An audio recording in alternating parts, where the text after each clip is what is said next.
Good evening and welcome to the April 13th, 2021 Prior Lake Spring Lake Watershed District Board of Managers meeting. Our first order of business, would you please stand and join me in the Pledge of Allegiance? I pledge allegiance to the flag of the United States of America and to the republic for which it stands, one nation, under God, indivisible, with liberty and justice for all. Thank you. Our next item of business is the public comment period. I know there's nobody here in the chambers. You can't see that at home from the public, but this is the time at which, if anybody has anything positive to say, any complaints, please feel free to come down and talk to us, share your thoughts and ideas with us. We'd welcome the opportunity to talk with you. So since there's nobody there, I'm gonna take a look and for the next item to approve the agenda. And to my colleagues, are there any amendments to the agenda? Motion to approve the agenda. Just a minute. Seeing none. Joni, no changes to the agenda on your side either. Seeing none, then I would entertain a motion to approve the agenda. Kurt, if you want. Motion to approve the agenda. Second. We have a motion and a second on the floor. All those in favor say aye. Aye. That motion carries. Thanks, everybody. So the next item on our agenda is the other old new business, and our first thing up is always our programs and projects update. Ladies, take it away. I'm not sure who's up first. Okay, well, we have been busy with our monitoring site installation, so we did just get all of the water level loggers installed within the last week or so here. So if you do look at our website, you'll find that the water level graphs are up and running for Prior Lake, Spring Lake, and Pike Lake. And Prior Lake did just start spilling over the outlet weir, so we do have flow in the outlet channel, which has been the first time since last August. So I would like to give a little update on the 2020 lake water quality results. And this year I'm going to try displaying it a little bit differently than I have in the past, so I hope this makes sense. But for when we analyze lake water quality, we often look at the nutrient standards, and to determine if a lake is impaired for nutrients, we look at the chlorophyll A, total phosphorus, and Secchi depth. And in order to be considered meeting the standard, you have to meet at least two of those three parameters goals. So what I did here is all the lakes in green are where all of the parameters are meeting the state goals. And the lakes in yellow, they are only meeting one of the three standards, so they would be considered impaired if they were to stay in this condition for a period of time. And then the lakes in red they aren't meeting any of the state water quality standards for any of those parameters. So Jamie, can you leave it there for a sec? Yep. I think that's the first time it's been green like that. That's marvelous. Yeah, thanks. Correct? Isn't it? Yes. Long time. Spring and Upper Prior would probably never have been considered green, or they've never met all the parameters in the past. So this is pretty exciting to see. Yeah, awesome. Thank you. So then I go back to the boring old graph view. So I don't know if you like the other view better, but this is just digging down a little bit deeper into the phosphorus results for all the lakes that we monitored. So we monitored more lakes last year than we have kind of ever in the past. We monitored 3 new lakes, including Sutton, Little Prior Lake, and Crystal Lake. So that's why there's so many. Just like 2020's reputation has it, we've had a lot of weird water quality results in 2020 as well. A lot of best years and worst years when compared to all of our monitoring data in the past. So of course we have Spring and Upper Prior Lake. They had the best water quality, especially with phosphorus, in all of recorded history, and that was due, of course, to the alum treatments. And those spill into Lower Prior, so it makes sense that all of those are the best they've ever been. Interestingly, also I thought was that Pike Lake had the best water quality since we've ever recorded it, and I don't exactly know why it was, but one of the things is that we just had a lot less rain last year, so there were less nutrients running off, so that could attribute to it. But then Buck Lake and Haas Lake both were the worst that they've ever been in the past, which is also kind of interesting. So just kind of wanted to point that out. And then you see that dotted line. So all the lakes to the left of that dotted line were meeting the standard for phosphorus last year, and then the ones to the right did not. And then you see Sutton Lake all the way to the right. It literally goes off the charts up to 764 micrograms per liter, which is literally unbelievable to me. So we're going to have to look into this a little bit more. This is a lake that was monitored by by our camp volunteers, so the citizen-assisted monitoring program. We have volunteers monitor some of our lakes, and because of COVID, we weren't able to meet with these people in person to train them in, and we never got to go out with them to view their sampling protocols. So I'm just a little bit leery about these results. I don't want to go saying that Sutton Lake is really this bad because the lake is really shallow and it's covered in lily pads. So I think just kind of paddling through the lily pads, and maybe like if it's so shallow that things just got mucked up, so I think maybe they just couldn't take a clean representative sample, because in the past we've monitored the outlet of Sutton Lake and it really wasn't that bad. It was always crystal clear and relatively decent water quality. So we are going to monitor that as staff this year, so we'll definitely take a closer look at that. And then here's just the water quality with the clarity of the lakes, sorted obviously from the best on the left to the worst on the right. Not anything too surprising here. Lower Prior Lake is always the clearest. Spring Lake, of course, it's only not surprising because of the alum treatment, but years ago this would be crazy. And I don't know if there's really anything else worth pointing out that's of interest, but again, there's that line through the middle, so all the lakes to the left of that are meeting this standard for clarity, and the ones to the right are not. Jamie, now this is an average of the samples you've taken in all these lakes. This is what the average came up for clarity? Okay. From June through September.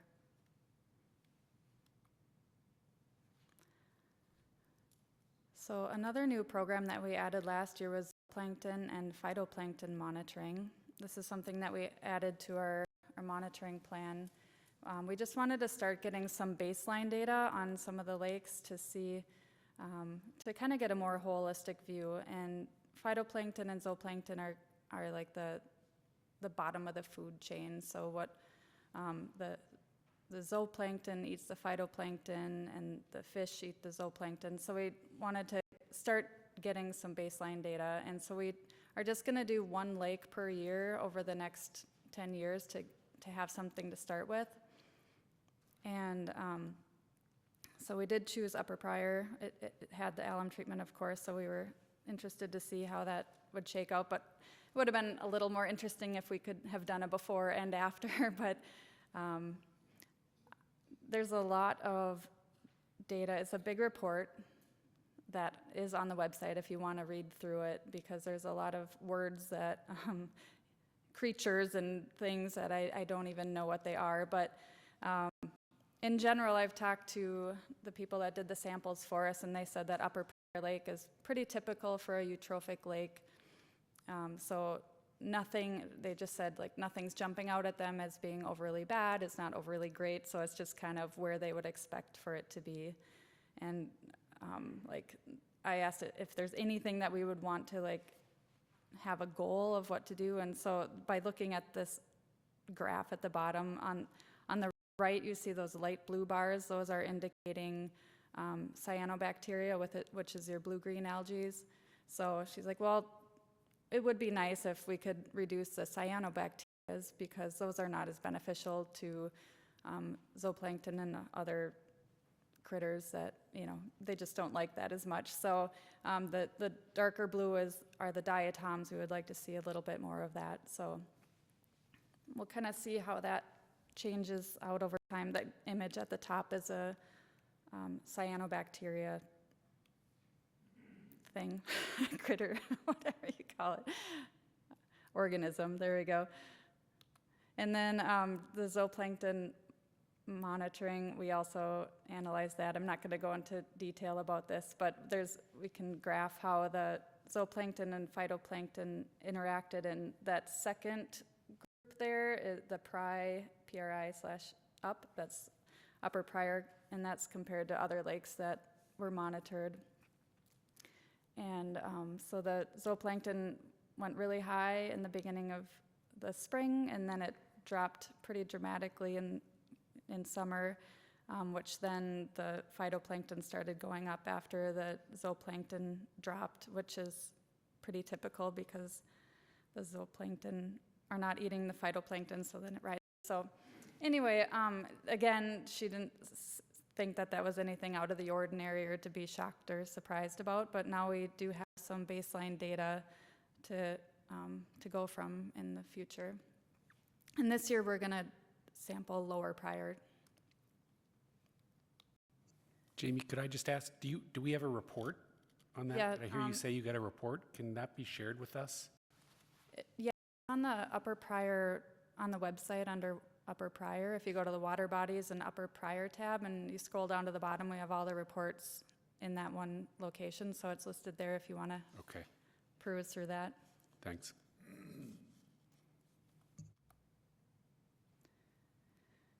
And we have had a lot of reports of fish kills this spring. Pike Lake, Jeffers Pond, Crystal Lake, the Geist Wetland, and the Desalt Pond were all witnessed to have very large fish kills. And just the fact that this is happening in many different lakes throughout the watershed and even other areas, it's a strong indication that it was due to the weather and the conditions over winter. So it's not like somebody's dumping chemicals into the lake, but we think it's because the lake levels were so low this last year. They haven't been this low in a really long time. The ice can freeze down further. There's less water and more fish using up oxygen. So we actually did sample Pike Lake when it was frozen, and there was 0 oxygen in the water when we sampled down. So we're very confident that that's what has caused all these fish kills. Jamie, could you speak to the species that were sort of a makeup, even a broad brush or back of the envelope? So we do believe in a lot of these lakes that they killed almost everything in the lake. And so this top picture you can see, those are actually all carp that were pulled out of Pike Lake. In the bottom, there's Pike Lake, there was a lot of big mouth bass and some panfish and walleye. So Pike Lake, they think, was everything. Jeffers was a good mix of carp and bullheads and other panfish. But so yeah, that is one thing that we have said too, is like we think it did a really good job at removing carp in these smaller lakes. So we feel strongly that it could actually benefit water quality moving forward in these lakes. And it does typically hit the shallow lake. So yeah, we actually, it's sad, but we believe it's going to be a good thing in the end. It's a natural process, so it was time. It had been a while. Some of these lakes are not currently on our bluegill stocking effort, right, to go after carp. Now, maybe the carp aren't going to be laying eggs there because they're no longer there. Any reason that we would consider those for that effort? No, I don't. We'd consider that, yeah. Not I'm not the one to ask, but yeah, definitely. Okay, It's a good idea. thanks. If you don't have any more questions for me, I'm going to swap with Catherine. So I did have one more. I heard a little birdie tell me that the level loggers weren't accurate yet. Is that they are now. They are now? Yep. Okay, great. We Thanks. deleted all the bad data off of the website, so everything that you see is good. Good data. Great, thanks. Anybody else? Nope. Go ahead, Kat. Thanks, Jamie.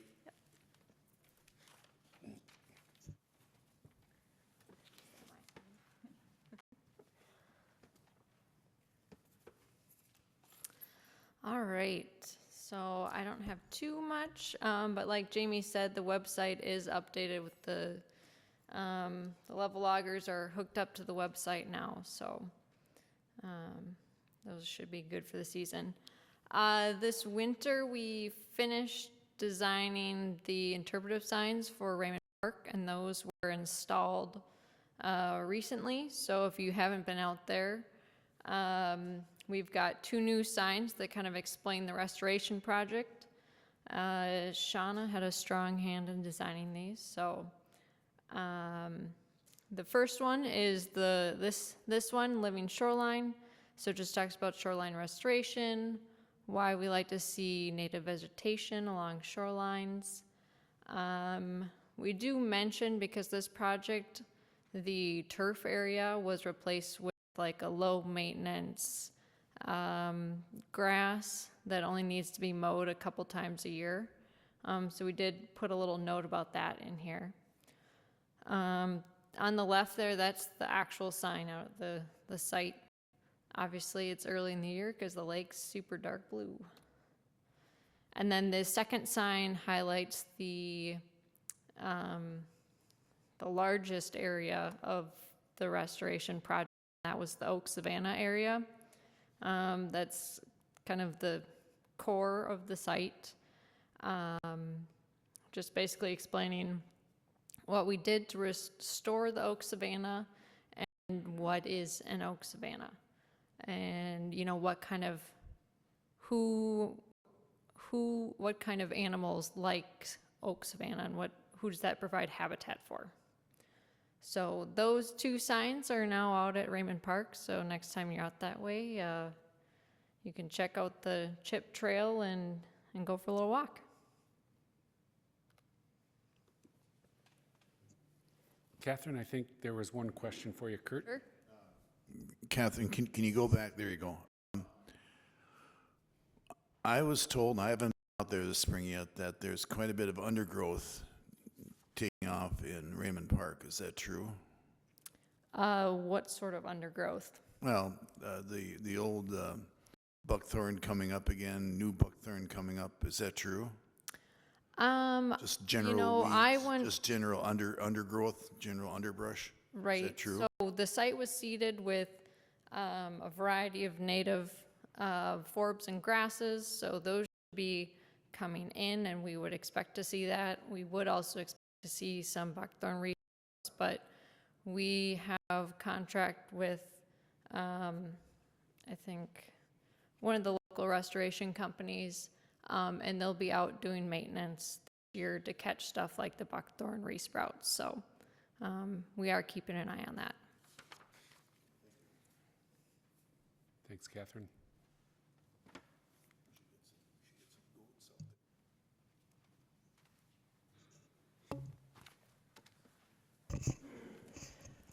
All right, well, we haven't done an update on the Farmer-Led Council in a while, and we just had a meeting on April 1st. It was our first meeting, or our first official meeting since our August meeting, and so it was really well attended. You could tell that folks were excited to get together again. We had Mitch Holicky from LeSueur County as our guest speaker. He's been doing some really experimental things with cover crops and with no-till, and he was able to share his experiences with that. And we were lucky enough to have a couple of farmers in the audience that had not done cover crops before, so they came there specifically to learn more about it, which was so great to hear those discussions. We also talked about the Lake Friendly Farm program at the meeting. We have 2 more farms that are going to be certified this year. Hopefully we'll have a public event later this summer when things are opening up more. We also talked about the reduced tillage program through the Farmer-Led Council. So that consists of 2 things. We have had the no-till program for a couple of years now, and it's starting to slowly take off. But then we tried this vertical tillage, which is something new. And we ran into some problems because nobody has this equipment yet. and trying to find rental equipment for people to try out has been challenging. So we've had one farmer that found equipment, and then he did his farm and somebody else's. And so we're trying to deal with those challenges and maybe looking at getting a grant for some equipment in the future. And then we also still have our grid sampling program. So as you know, farmers have typically in the past just kind of spread manure or fertilizer just evenly over their field. And this grid sampling program encourages them to test their soil in a grid pattern and find out where they actually need to put fertilizer instead of just putting it over blatantly, which has been pretty popular. And we just pay for farms that haven't done it before, so only new farms. And then with the inlet protection, we still have those going on. So any open tile inlet, we call them the French fries. It's a water quality inlet that you can put in. A little bit different than a Hickenbottom because the farmers can drive over it. And then we also have alum treatment biologs, which we're using on farms specifically in the Fish Lake Watershed right now and along the Ditch 13. And the other big topics of discussion were the potential research project. So we've talked about this year after year after year, and now we're starting to talk to Tim Raditz about actually doing something. And Tim Raditz is from Discovery Farms. He works with the University of Minnesota on research projects, and he's going to help us figure this out once and for all. So we talked about the criteria that we need for a research plot, and we're going to try to solicit farmers by the next meeting this summer. We also talked about what kind of research we'd want to do. We explored, one of our farmers had an idea about putting deep tile in peat soils, so we're going to talk about that. Tim Raditz is going to bring some research to the next meeting and help our farmers figure out what research has been done, what research is missing, what's going to be meaningful for our watershed. And then we also talked about the Growing Healthy event. So we have a grant for 2 events, which were supposed to be last year, but because of COVID, we've had to delay it, and so that's going to be next January and next March. And then I just wanted to kind of throw up the map too. We've been working on documenting better what we've accomplished through the Farmer-Led Council. These are a map of all of the different projects we've worked on in the last 3 years, kind of mapped them all out according to the practice. But the one that has the most bang for the buck and the one that we have the most participation by far is the cover crop program. So we spent $18,600 roughly last year. We put cover crops on 586 acres, which reduced 506 pounds of phosphorus from rolling off those fields. And it's at a cost of about $36.77 per pound. And so just for comparison, like an alum treatment is like $80 to $90 per pound. So it's a good deal. We just need more farmers to participate. And you can see from the map, a lot of these are like right along those watersheds. Like this is the Ditch 13, we got some along there. We got a lot of them like around these water bodies, one near Pike Lake. So we're starting to get more and more participation as we go. And we, like I said, we had a couple new farmers interested in it at this last meeting, which is really exciting. So that's the Farmer-Led Council update. Maggie, let me ask you, what do you think it would take for us to get 100% participation? Is that even a realistic goal of the cover crop, especially within the areas where the water's flowing? I think social change, especially with the farming community, is going to be slow, but farmers are starting to see their neighbors do it more. I think, you know, one of the farmers actually talked about how he rents a lot of his fields, and the rental person wants to see that fresh dirt. They want to see that clean look, and the cover crop is something that people haven't seen in the past. So it's not just the farmers, it's the landlords, it's really like a cultural shift, but right now we have about 10% of the farms in our watershed covered with cover crops. That's a lot, and so that's something to be proud of, and I don't know if we're ever going to reach 100%, but we'll sure try. Yep, we start small, it's great, good accomplishment, just curious. Thank you. Anybody else? Something for Jamie, Frank? Or for Maggie? Well, maybe I missed it, but how do you actually establish how much phosphorus is retained? I mean, is that a calculation, a program, or are you actually able to see, hey, look, it's still there? Mr. Chair, Manager Boyles, yeah, it's a Russell calculation. It's something that is standardized through the state and the NRCS, and everybody uses it. So it takes a lot of work to calculate that number, so we haven't done it in the past. So this is our first year with a solid number on how much phosphorus we're actually stopping from leaving that field. Go ahead, Bruce. Maggie, this isn't on the cover crop. A question, on your feasibility report, Sutton Lake, iron enhanced sand filter. I wonder if you could, since we saw Jamie's numbers on Sutton Lake being up there, is this thing, where is this at? Could you give us an update on the progress of that? Yeah, Mr. Chair, Manager Loney. So that project, we have just run through the grant work plan with Bowser on. And we signed the contract. We're just waiting for their signature. And then Carl's going to get to work on doing that feasibility study, and we'll be one step ahead before next year. So we could be ready to install it as soon as next year. I might ask about the Sutton Lake West. I know we talked about it at the workshop briefly. I know you mentioned in here that you're working on it. Any update you can share with us, Maggie? So you mean the Spring West project? Spring Lake, yes. Yeah, so that landowner, I've had multiple people try to reach out to him for me, and we've not heard back, but I have an alternative landowner that I'm still working through a farmer to contact, and so I don't want to say names out loud, but we have an alternative person we're going to be contacting shortly for that. Anything that would suggest our likelihood of doing that project is reduced or won't move forward or something of that nature, or it's still? I'm pretty sure it'll move forward. It'll depend on the negotiated price, I think. Gotcha. Okay. Thanks, Maggie. Anybody else? That's it. Thank you. All right, next item on our agenda, we're going to the approval of the new CAC members, Lauren Hansen and Matt Tofanelli. So at the last CAC meeting, the CAC members reviewed the applications for the two potential new members. They were both in attendance and introduced themselves to the rest of the membership. And the other members did make a motion to approve these members and to bring forward, I guess, the nomination of these two members to the board for approval. Thanks, Joni. It's great to see people continuing to apply and grow our CAC. Frank, you have a question? Just a question. Are these 3-year overlapping terms? Is that the intent? The appointments? The membership, I believe, we're trying to do, yes, staggered memberships. So these folks would fill a third of our 3 years for our staggered memberships. We have probably years 1 and 2 filled right now, and this would be year 3 of the stagger that we'd be filling with new members. Is that not making sense? So they're 1-year No, appointments? no, they're 3-year, no, 2-year. They are 3-year appointments.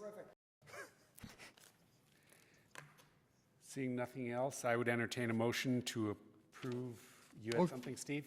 Oh, you want to make a motion? Motion to approve. Second. We have a motion and a second on the floor. All those in favor say aye. Aye. That motion carries. Thank you. Frank, did you vote yes on that? I did. Thank you. Just checking. Make sure I'm looking your way, you know. I know. Yeah, I know. There's a lot about that. Okay, sorry. All right, the next item. We've got our SWC 2020 accomplishments. Troy, you are up, sir. Troy Kufals from the SWCD.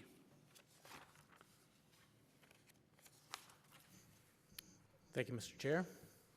Troy Kufal, Scott, Soil and Water Conservation District District Director. Can everybody hear me okay? All right, so based on your feedback from from your February workshop, I present to you our retooled annual accomplishment report, focusing mainly on those items that you have indicated the most interest in. The first page of the report, I just provide some high-level numbers at a glance, just to show you the wide range of services that are provided and some of the metrics that we're able to report at that level. I won't go into any specific detail unless the board wishes to dive down further, but the report essentially focuses on 2 program areas that yield the greatest result in terms of the district's phosphorus and pollution reduction goals, that being the cost share program, as well as the Farmer-Led Council.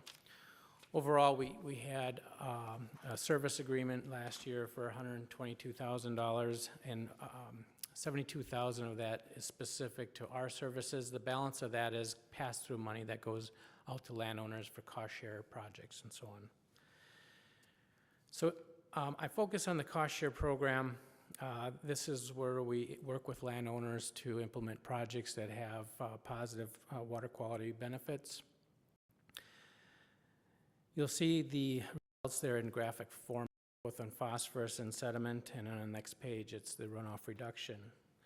You had asked just a second ago about how that's calculated, and that there are standard tools that we use in our industry for calculating soil loss and phosphorus loss from a field. It's a little different than you might see from a modeling perspective when you're doing planning. Those are based on book values, based on land use and land type and average yield of pollution off those landscapes. We actually measure these at a field-by-field level. So every field could be different based on the type of soil, the use of the soil, the slope, and things like that. So we use that tool to measure most of the practices that we put in the ground. Phosphorus reductions last year amounted to 125 pounds per year. I included the 5-year running total just for reference purposes, so you could see how 2020 stacked up against the 5-year total. So the percentages there, I would take them not necessarily with a grain of salt, but they cannot be 100% compared to like the pollution reduction goal from the TMDL plan.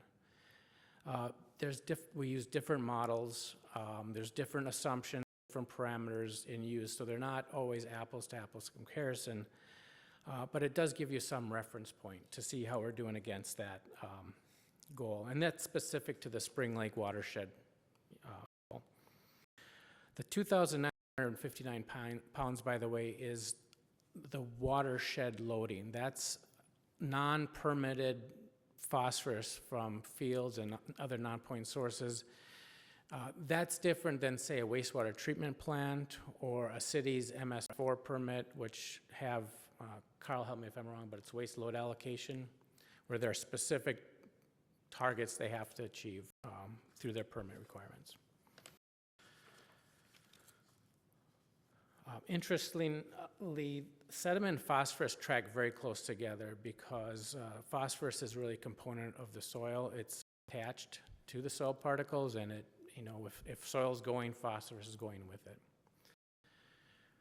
On the next page, runoff reduction, we didn't have much in terms of projects that yielded less runoff. Over the course of the 5 years, you'll see about 12 acre-feet. The vast majority of that reduction is due to converting agricultural-based land use to permanent cover, native basically. You can also achieve runoff reduction through wetland restoration, stormwater ponds, and practices of that sort. The expenditure section just shares with you over the past 5 years kind of where we stand with the financial resources we put towards these projects. You can see it goes up and down, and that's largely dependent on the grant monies we have available or landowner interest, and it's going to wax and wane over the course of years. There's different primary sources that are presented there. Prior Lakes is the darker green. The somewhat lighter green is soil and water's contribution, and then you have landowner share. So really this is a partnership. It's not all one entity putting in all the funds for these. We do expect some skin in the game, if you will, from the landowners. And part of what the soil and water can do is bring funds to the table as well, due to our access to different agencies and funding sources. The next section of the report provides results. It's broken down into 2 different types of practices, those that have a measurable environmental benefit and those that don't. So we've talked about well decommission in the past, for example. We can't compare that to a grass waterway out in the field. That's really a protection measure to protect our drinking water supply. And then nutrient management. Maggie had mentioned earlier about the grid sampling, and that's one of the things that is represented here in terms of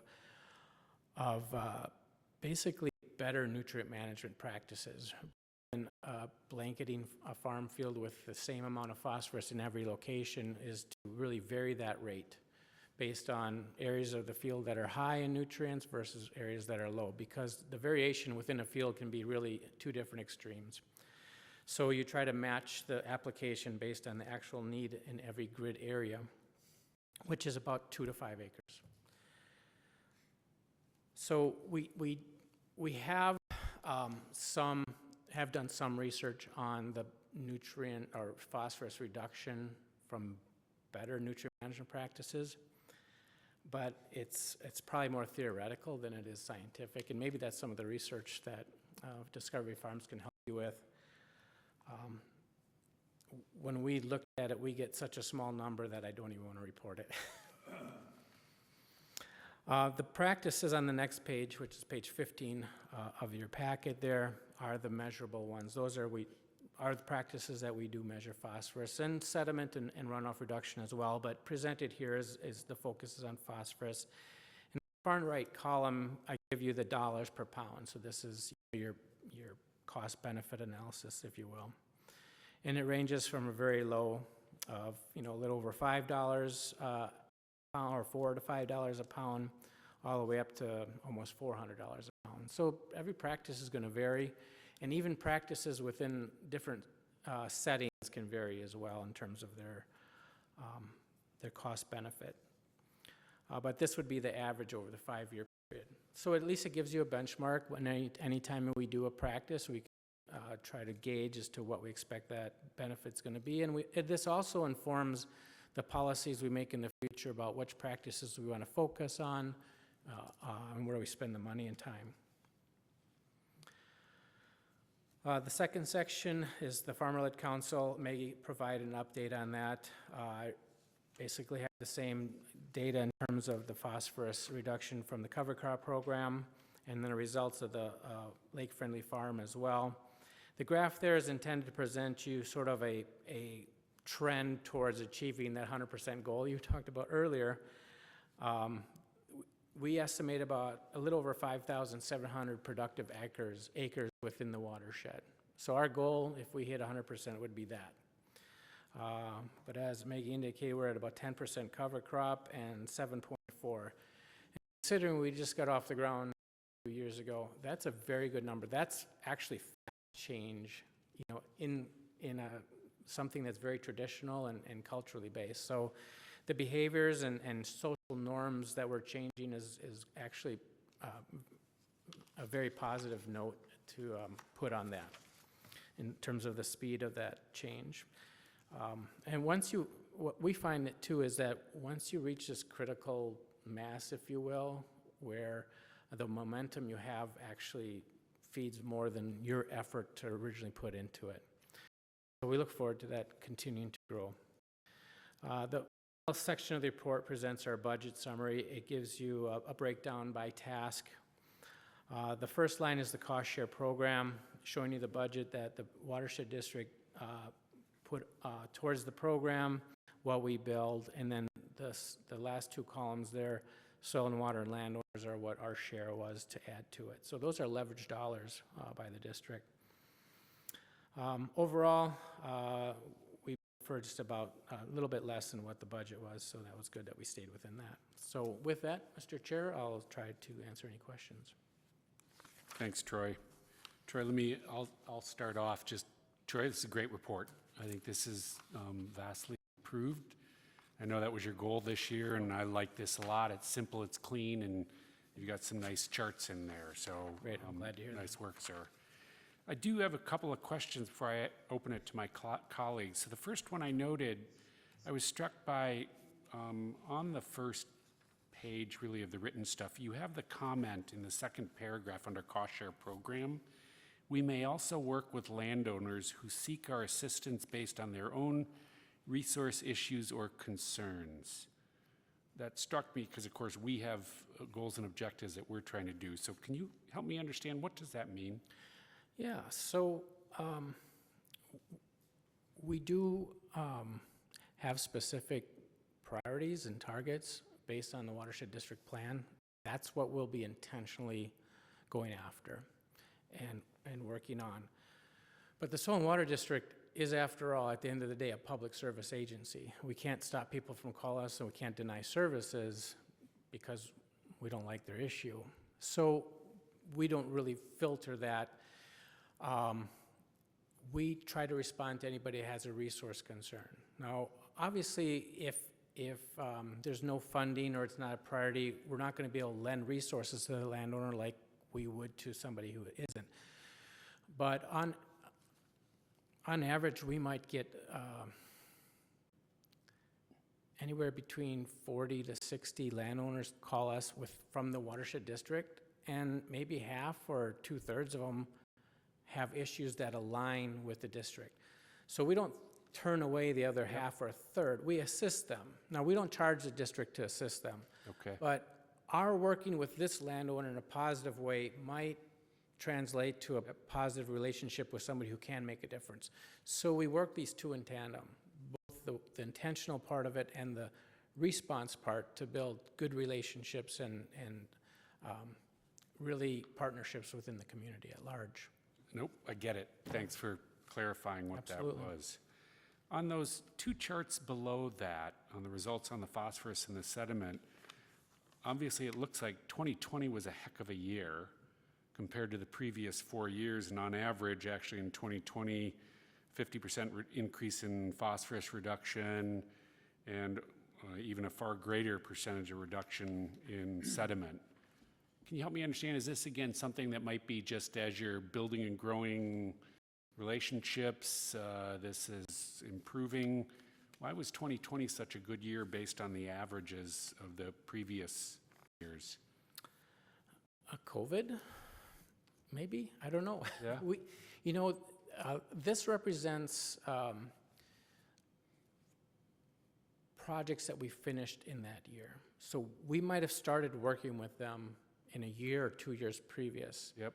And just we had one of our biggest years last year in terms of activity, to be honest, in terms of people putting in projects, asking for assistance. We had grant closeout, so we had to finish out a number of projects that were kind of tailing at the end of that grant. Yep. So there's a number of different variables at play, some of which we don't understand. Okay, thanks. I had one last question. On the practices where you listed on the budget page, just to clarify, because just as you had said, sort of we want to focus and use this as helping us focus the dollars into the productive and cost-effective areas. Right. If I recall, rain gardens, this was going to be our last year. 2020 was our last year to Correct. do rain gardens, right? I'm just going to do. Well, it's our last year to install. Last year was our last year yeah. to fund, right? Yep, There's got a it. carryover from last year that we're putting in. Perfect. Thanks, Troy. Anybody else? Kurt? Troy, how you doing? Good, thank you. I know one question my managers are probably thinking about, but maybe are a little shy about asking. And why don't you describe to them what is vertical tilling? Vertical tillage is a method of tillage that avoids inverting the soil completely, so that you keep a lot of the residue and organic matter on top, yet you're busting up the soil from underneath to promote infiltration and break up some of the compaction within the soil. So you go through it and it hardly looks tilled, but underneath the soil, it's significantly tilled. So it's vertical, in other words, it's going down and under versus turning it over inverted. Is there a certain piece of farm equipment that's used for that, or? Correct. It's a vertical tillage machine. Vertical tillage. Yeah, and they're not common, as Maggie indicated. Trying to find one is difficult. We have one farmer that we know of that actually has one. Yeah, the others are more or less rented because they're just not popular. And SWCD doesn't have their own vertical tiller either, right? No. We've been talking about it, though, and we've been asked by some farmers to consider it strongly, so. Is that a pretty costly piece of machinery? Yes, it is. Is it? Yeah. Okay, thank you. You're welcome. Anyone else? Steve? No? Frank? There we go. I'm the new guy, or one of the new guys in the block, so I'm going to ask some stupid questions here. One, you've got 122.5. Is that just the watershed's share of the input? Correct. And out of that, you say 72 is available for services. Do I read that the other 50 is overhead? No, it's passed through. That's the money that goes to landowners directly for assistance with implementing projects. Okay, thank you. Then you show us the current year, I believe that's correct, and then you show us 2016 through 20. Yep. Why not just show them year by year by year? Well, Maggie encouraged me to do that, actually, and I kind of pushed okay, back. sorry. No, Didn't mean to blow you up. The reason is that this is a 2020 accomplishment report. I didn't want to bury the 2020 in a 5-year average. Now, I can give a 5-year report, but I focused on the 2020, and I stacked up the 5-year just so you can see how that stacks up. And the other thing is some of the data is better to aggregate over a course of period, because 1 year is not going to give you a really good representative sample of what happens. Sure. Because of all the variables we talked about. Trending can be Trending, better. right. Is your budget more or less, I mean, is it growing at is it flat or growing at a CPI kind of rate, or? I actually looked back, I want to say Or is it pretty? 6-7 years, it was around 85,000, and today it's 122, so it has steadily increased. Yeah, Okay. on average it goes up.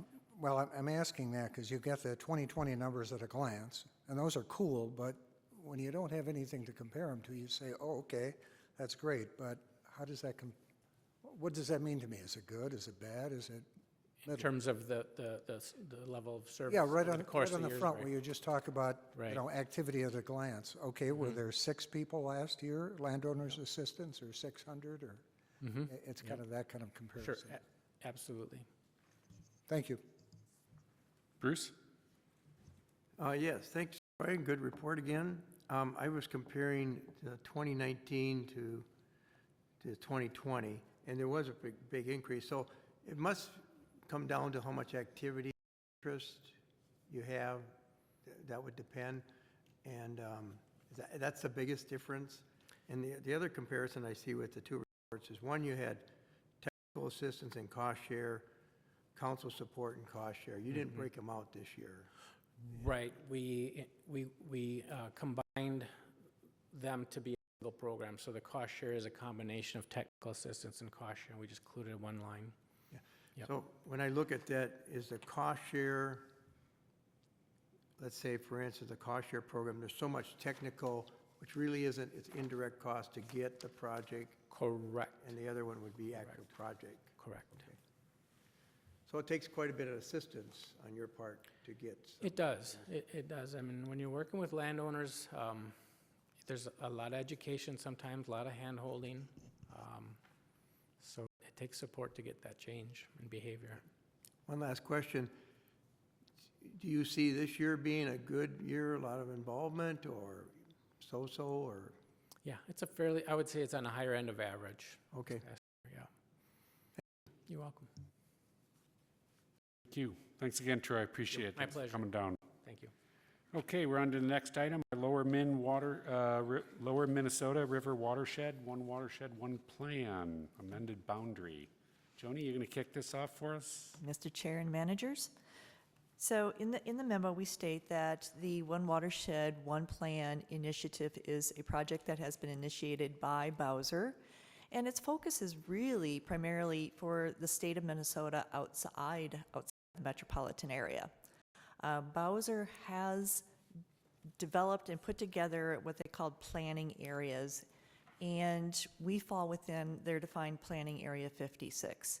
We are one of the very unique sort of locations where a planning area encompasses both part of the metropolitan area and outstate Minnesota. So initially, LeSueur County and LeSueur Soil and Water Conservation District about a year ago started to initiate the One Planning Initiative and put out the inquiry asking whether Prior Lake Spring Lake Watershed District wanted to participate in that initiative, that planning effort. Back in April, the board made the recommendation or the decision to forego participating in that process. And I will say participating in the level of meaning, there are different levels of participation. There is kind of the idea of the agency role, and that is actually the decision-making body who would actually make the decisions in terms of what is included in that plan. There's also a lesser activity level role called the advisory committee. So at that time in April, because the watershed was just wrapping up the completion of our own water resource management plan and wanting to focus on implementing that, also understanding that participating in the One Watershed, One Plan process really was not going to help us substantially advance our own water resource management plan, but rather our funding source would really be coming through the metropolitan area watershed-based implementation funding process. So through those sort of decisions, the decision by the board back in April was to suggest that we still participate as a technical advisory committee member, but not on the policy end of it. So after that, as they were continuing through their process, they decided to modify the boundary of Planning Area 56. And so they recently came back to the Watershed District in February, now asking that the Watershed District approve or accept the modified boundary of Planning Area 56. At the same time, they once again put out the offer that if the Watershed District wanted to participate in this planning initiative, we could once again jump back into the process. In doing our research, it is my recommendation yet that the Watershed District not step up to the higher level of activity in terms of the, I'm forgetting the word, the agency role, but still maintain participation in the process as a member of the Technical Advisory Committee. Once again, because our funding is predominantly going to be coming through the watershed-based implementation funding coming through the metro area. So the ask here is, and if you look at the graphics that were attached, the first attached graphic showed the original boundaries of Planning Area 56. That it would incorporate both the blue area and the pink area. The modified boundary now is just the blue area. If you look at the second attached graphic, then we're also overlaying on top of that new modified boundary all of the individual watershed districts. And you will see that Prior Lake Spring Lake Watershed District falls within the center of the new amended Planning Area 56 boundary. So the ask for the board is if you would still approve the amended boundary for Planning Area 56, and also then reaffirm the desired level of participation of wanting to still be a member of a technical advisory committee through this process. So Joni, what I'm hearing is we've just had fresh eyes revisiting this whole subject again, coming to the same conclusion. Is that correct? That is correct. So I only have one question. There was a line in here that said the watershed has an option to rejoin the One Watershed, One Plan process when it enters the implementation phase. Is there ever a point at which you think we would join in the implementation phase? I would say that as, part of the reason for being on the technical advisory committee is to advise, but also to monitor actions that are moving forward, that are some action items that may be coming out from this planning effort and future implementation. And, if we see that there is some benefit to the watershed district to jump back in during implementation phase, we will have that option to do so. Okay, thanks, Joni. Anybody else? Frank?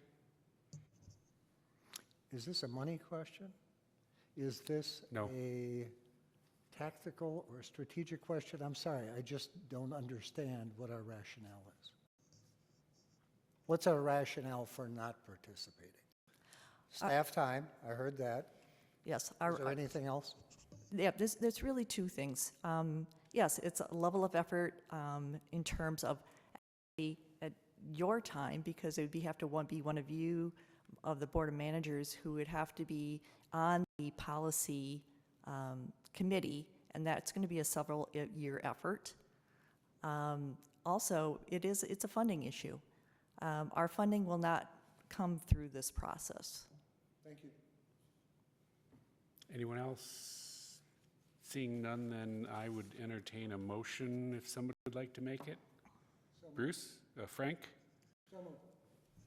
What are you moving then? To support the staff recommendation? Staff recommendation, yes, just to be different. Sorry, just to clarify. Okay, we have a motion. Do we have a second? Second.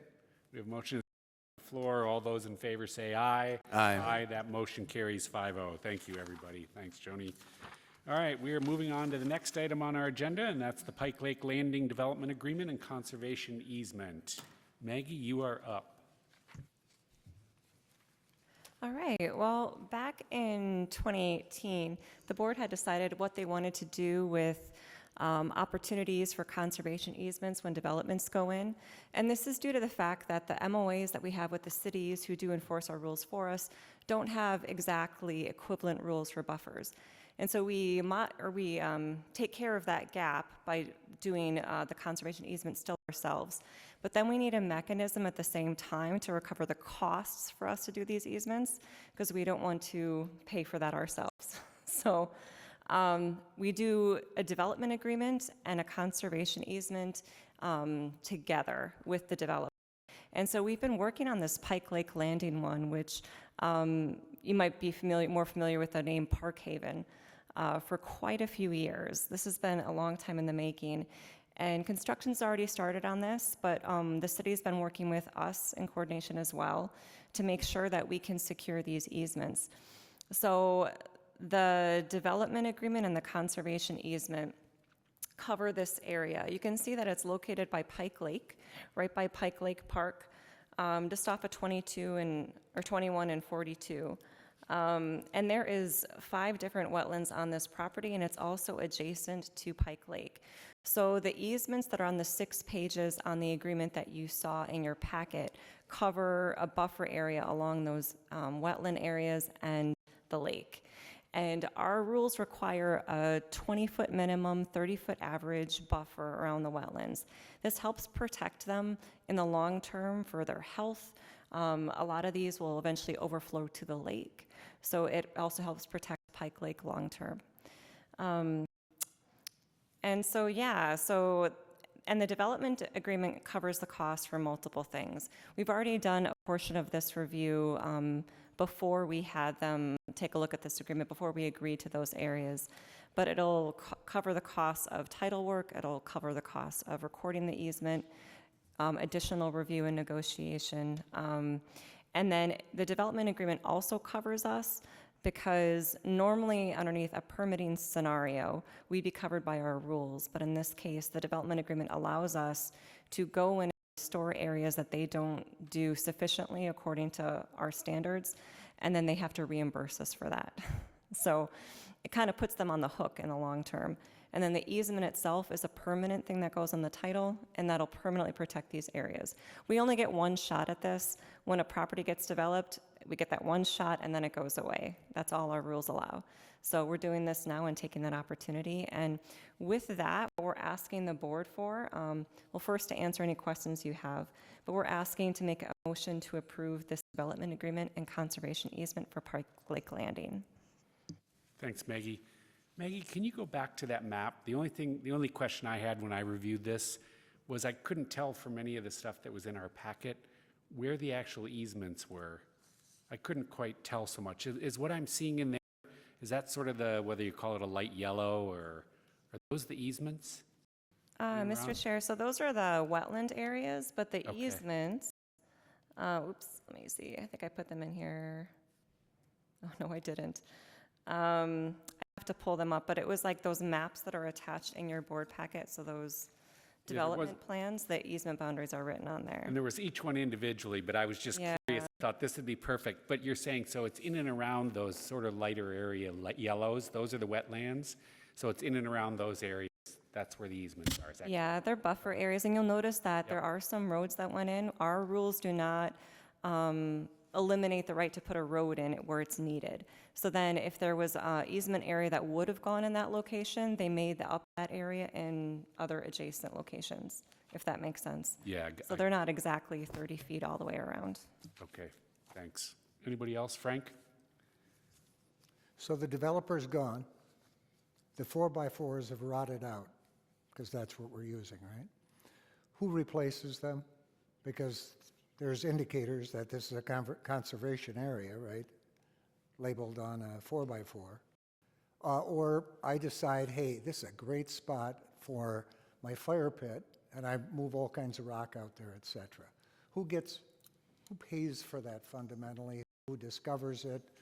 And who's responsible for correction? Because the word owner changes at least a couple, 2-3 times here from the implementation. Your mic's off. Here you go. Now you're on. You got to start all. Down the road. There, you're on. Never mind. Did you hear that, Maggie? yeah. Maybe you could just restate the question. Every third second. Yeah, So that our Mr. viewers Chair, Manager. So I think your question is like the property is going to change hands over time. People aren't going to know about the easement. Somebody's going to build a fire pit there eventually. We do run into that. We have run into that. Some pretty major issues after a decade long of not monitoring and enforcing. We have a strong easement program where every year or two, we go out there and we monitor these easements. We have regular communications with them 2 to 3 times a year minimum, more if they're violators. But we try to work as much as we can with the landowners to resolve those, meeting some compromise, and sometimes doing permanent amendments to these easements. And this travels on your title work. So when you buy your house and you have to sign off on the title, it's part of that. It's on your Schedule B. So even if a landowner doesn't know it immediately when they purchase the property, they signed off that they did. It's still on there permanently. It's the same thing if you had like a utility easement on your property. So it just goes with the land, and we monitor those regularly. And right now we're at an 85% or maybe more, I don't know the exact numbers, compliance rate, which is pretty good because we were at like, I think 50 or 60 when I started. It was really low. So we're getting close to being at 100%, and at that point we'll monitor much less, once every 3 years probably. But Thank you. Thanks. Bruce? Maggie, I see this declaration of conservation is just made to the, is it just made to this Prior Lake District, Watershed District, or does the city of Prior Lake also have any easement rights there? Mr. Chair, Manager Loney, so this is just for us, for our Watershed District. The city has a separate drainage easement along many of the similar areas, but ours is specific to maintain native vegetation. Okay, ours is just for conservation. Okay. Anyone else? Seeing none, I would entertain a motion to approve the development agreement and the conservation easement. So moved. Second. We have a motion and second on the floor. All those in favor say aye. Aye. That motion carries 5-0. Thank you, everybody. Thanks, Maggie. All right, we are on to manager presentations and liaison updates with respect to the watershed. Does anybody have any? Kurt, you're up, sir.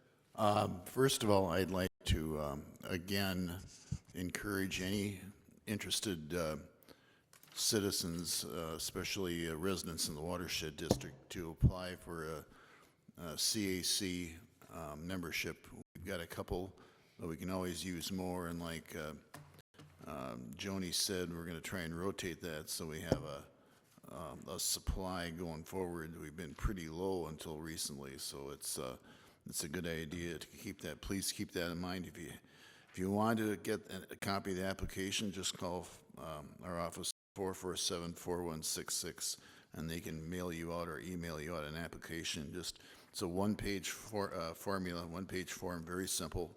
you can do it in, 15 or 20 minutes, then we'd be more than happy to have you. As far as my report, we had Joni out to Spring Lake Township, and she got to see some of the practices that we attempted to install along the just north of the Spring Lake Township Hall and along the shoreline of Fish Lake just to the right of that. As far as Sand Creek Township goes, the project looks good. They're totally done except for, of course, seeding, grass seeding, but the topography is smoothed out, and it looks nice, and it'll look even better once we get the seedlings in. Hopefully it will beat the weeds. And of course, down the road, we're looking at the iron sand filters. Thank you. Thank you. Seeing nobody else, we're going to move on to the consent agenda. Again, this is typically reserved for the non-controversial items that we vote en masse. Let me just read what's on here. I know you've got one you want to pull off, Bruce, but just a minute. The meeting minutes from the March 9th board workshop.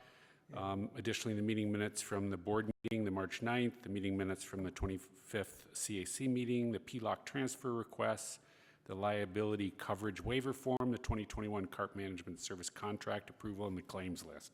Bruce, do you have something you would like removed? Yeah, item 5.2 and 5.6. Very good, sir. Anybody else, anything they would like removed from the consent agenda? Seeing none, then I would entertain a motion to approve the amended consent agenda. So moved. Motion is second on the floor. All those in favor say aye. Aye. Aye. That motion carries 5-0. Thank you. Bruce, 5253. Yeah, on the minutes of March 9th, I was absent. So I couldn't have really voted for, I think they had me vote for something. I can't remember what it is here. Let's see. Well, I was absent, and it's on the consent agenda. Didn't approve I didn't move to the consent agenda. So somebody else must have done that. Yeah, and then I had just one other quick question on the programs. It's on 4.2. The statement there, so far in 2021, a total of 12,000 carp have been removed. I think it's 12,000 pounds, but just want to clarify that. Good catch, so to speak. Yes. Yeah, funny.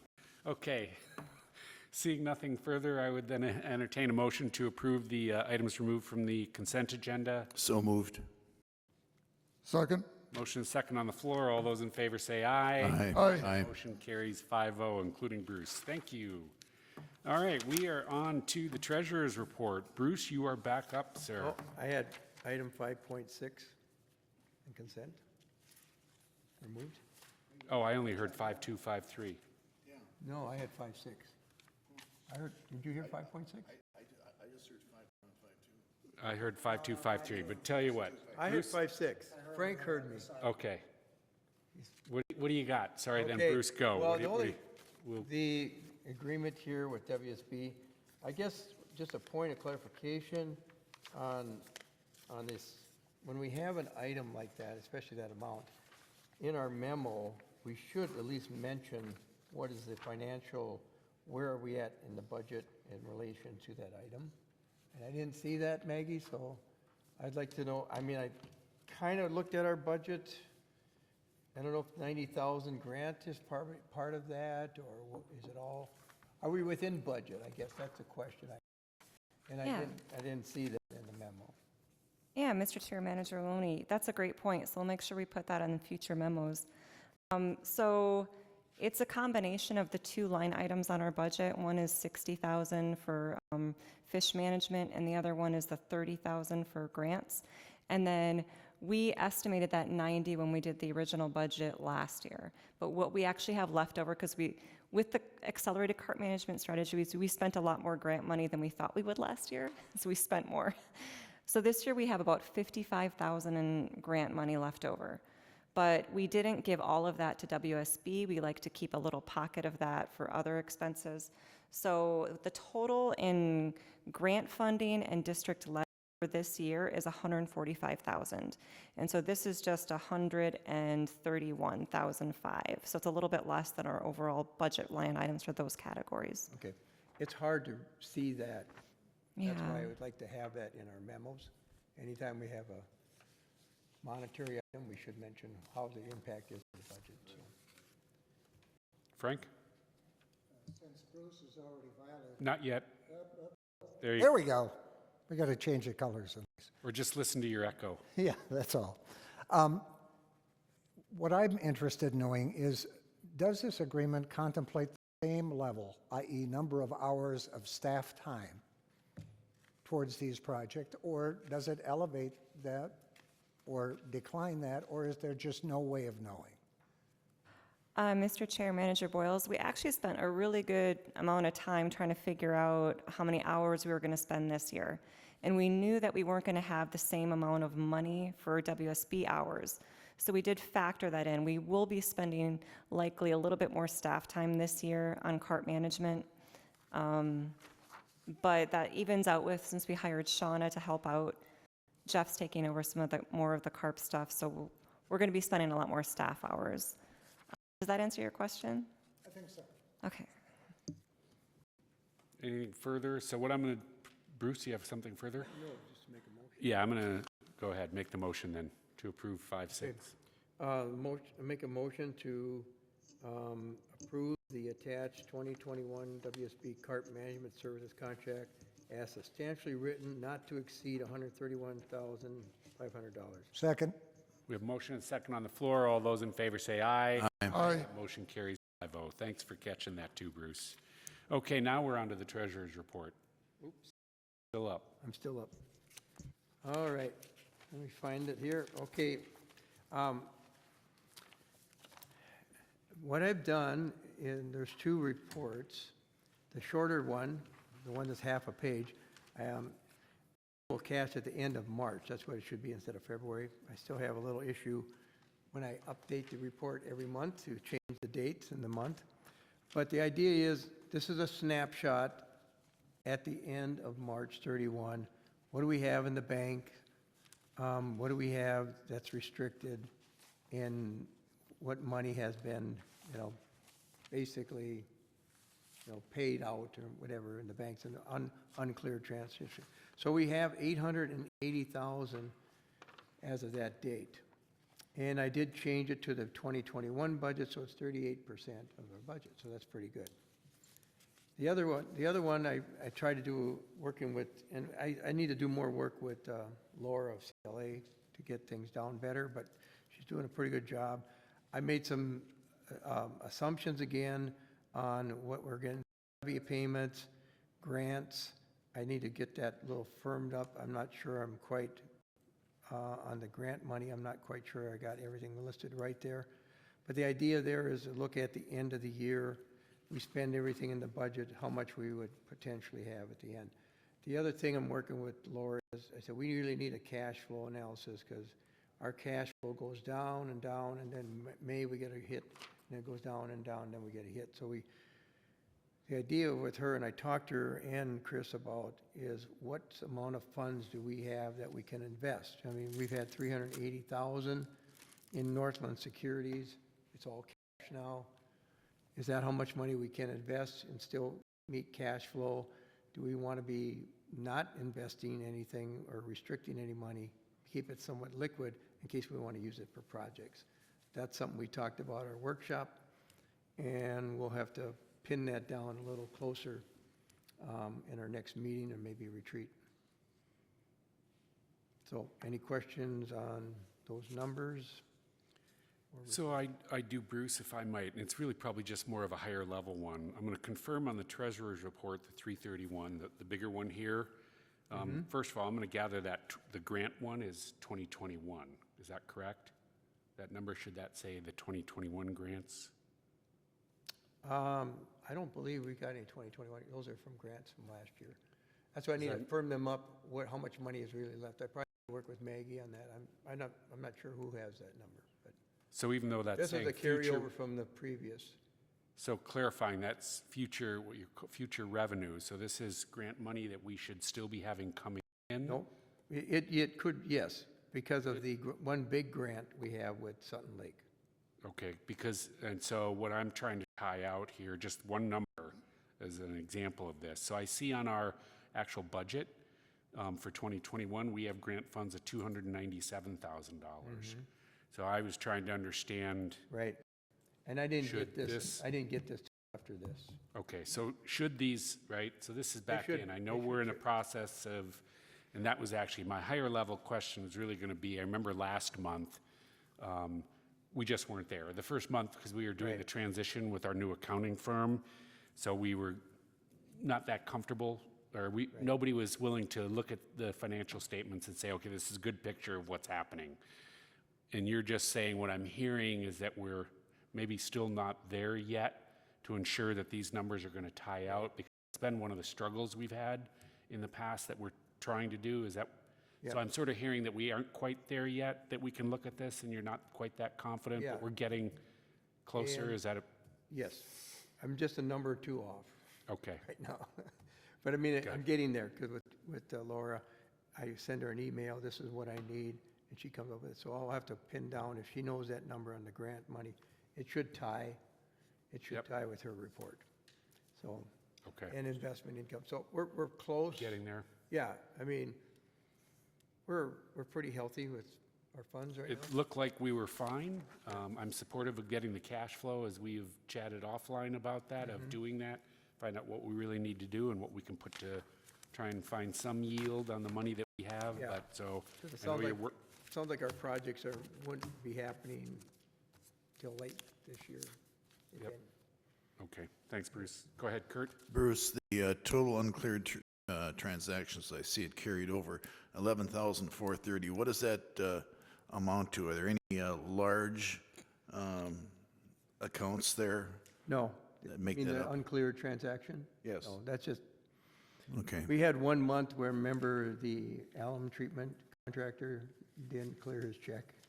Oh, yeah, That's okay. why we had the big amount. I remember that. All right, thank you. Otherwise, it's usually just small amounts. All right. Okay. Nothing stands out. All right, thanks. Thank you. Bruce? Just one more point. I mean, at some point, I think we're ready to close out Old National. I think Joni and I talked about that maybe that this is the month that we might close them out. I don't know why we need them for anymore. Yeah, I will inquire with Old National about what the protocol is, and we will initiate that process hopefully yet this month. So actually, Bruce, maybe I will just ask one more. So I know on the treasurer's report I was asking that, but I know our new accountant was helping us close the 2020 books. Do you feel confident that these are representative of what we did last year, 2020? From what you've heard from the accountants, because I know they'll Yeah. close that. Is this, I probably these are need to- solid? I haven't talked to her since I mean, I got these late, Okay, and I would have to talk to her, but I sent all the information that she needs for the audit. I'll have to talk to her and see what she feels about this number. okay. I'd love to see that maybe just even next month then, to make Yep. sure that you guys are both signing off that we think that's good for where we are at. That'd be appreciated. Okay? Thank you, sir. Anybody else? Seeing none, then we're under the upcoming meeting event schedule. We have a CAC meeting on Thursday, October 29th from 6:30 to 8. It's a virtual meeting. With that, nobody has anything else? Seeing none, I would entertain a motion to adjourn. Motion to adjourn. So moved, or second. We have a motion and a second on the floor. All those in favor say aye. Aye. Aye. That motion carries 5-0. Thank you, everybody. Good night.